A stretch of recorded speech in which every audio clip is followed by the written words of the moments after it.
Bienvenue sur ce plateau BITV lors du CIMI 2022. Je suis avec Christophe Courtin, fondateur et PDG de Groupe Courtin.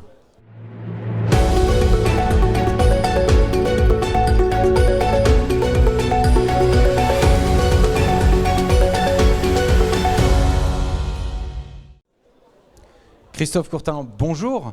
Présentez-nous votre groupe, ex-Courtin Real Estate, maintenant Groupe Courtin. Bonjour Jean-Baptiste, merci de votre invitation. Donc, Groupe Courtin est aujourd'hui composé de 3 activités principales. La première est une activité de promotion immobilière éco-responsable. La deuxième est une activité de flex office, d'exploitation de bureaux, en région notamment et bientôt sur Paris. Et une troisième est un fonds d'investissement Evergreen. Alors, vous allez présenter lors de ce CIMI un programme, le programme Oxygène, 17 000 m² restructuré sur l'ancien site d'Integra à Sophia Antipolis. Faites-nous d'abord une première photographie du marché de Sophia Antipolis. Alors Sophia Antipolis est une technopole qui est située à côté de Nice, oui. Sur 5 communes principales que sont Antibes, Valoris, Mougins, Biot et Valbonne. C'est une technopole qui a été créée il y a plus de 50 ans maintenant, qui fait référence, qui est aujourd'hui encore la première technopole d'Europe, avec aujourd'hui à peu près 40 000 ingénieurs, 2500 entreprises, 60 nationalités. Donc c'est une zone extrêmement internationale qui aujourd'hui avait besoin d'un renouveau un petit peu sur ses bâtiments, puisque qui dit technopole de 50 ans dit bâtiment un peu obsolète. Et donc on travaille depuis maintenant quelques années à la réhabilitation du parc de la technopole. D'accord, alors vous avez fait plusieurs opérations déjà, vous êtes assez familier de ce site-là. Quelle place sur ce marché pour Oxygène?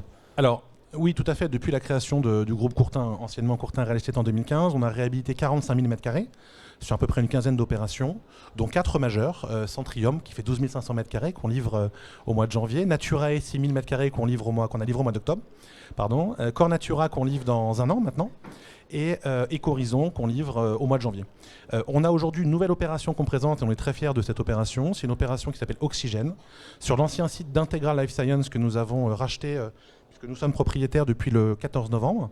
Et donc nous présentons demain un projet de 17 000 m² qui devrait faire date, puisque aujourd'hui il y avait 2 besoins qui n'étaient pas répondus sur la technopole, notamment un besoin de Life Science. Il y avait déjà des labos qui étaient présents, mais des labos plutôt anciens. Pas du tout prime, pas du tout labellisé, et un deuxième marché qui était l'hébergement. Et donc Oxygène va répondre à cette double problématique de hébergement, life science / bureau coworking. Et donc on a une mixité d'usages qui est probablement d'ailleurs unique en France, d'après la plupart des brokers.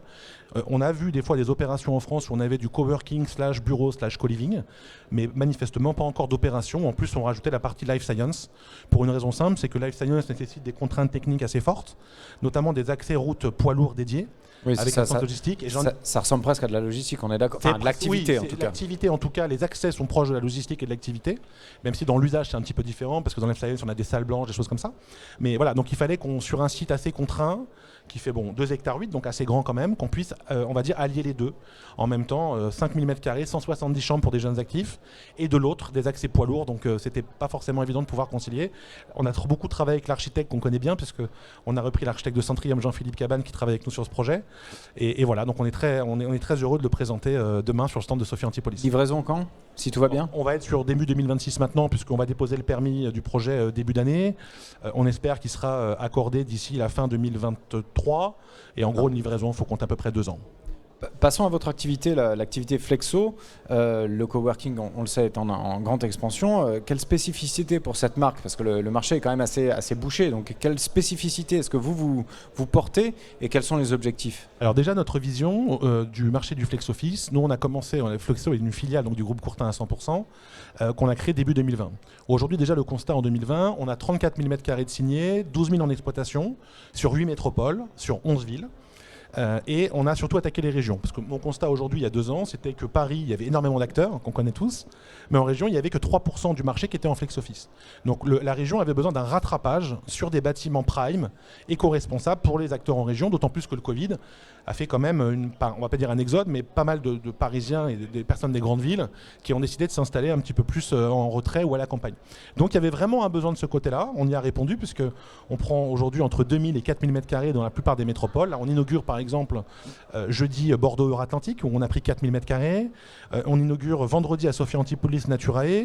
Donc voilà, on a aujourd'hui 10 inaugurations de nos sites cette année. Je fais 10 inaugurations, donc ça montre le développement important. Et il y avait un marché qu'on n'avait pas encore adressé, que nos clients nous réclamaient, qui était évidemment le marché parisien, qui est en plus ma ville de naissance où j'ai vécu pendant 25 ans. Donc voilà, maintenant que le marché parisien devient un peu plus stable, parce que le Covid a été un peu compliqué pour les acteurs du coworking pendant quelques années, il s'est fortement redressé sur la capitale avec un taux des coworking qui dépasse les 85% aujourd'hui. Et un appétit. Il y a un vrai appétit. Et nous, aujourd'hui, voilà, d'avoir une dizaine de sites sur Paris pour à peu près 50 000 m², ça fera de nous peut-être le 7e ou 8e acteur du marché parisien. Encore une fois, on ne cherche pas à être le plus gros, mais on cherche à être un acteur qui apporte une qualité de service assez élevée. Et c'est aujourd'hui ce qu'on retient de nous, en tout cas ce que retiennent nos clients. On a fait dernièrement un Vie ma vie Flexo pour demander à nos clients qui connaissent pas mal d'acteurs du flex office qu'est-ce qui nous différenciait. Et ce qui nous différencie, c'est notamment la qualité de service. Et c'est là-dessus, avec le côté digital, qu'on veut vraiment continuer à nous développer. D'accord. Christophe Courtin, merci beaucoup pour votre témoignage. Merci Jean-Baptiste.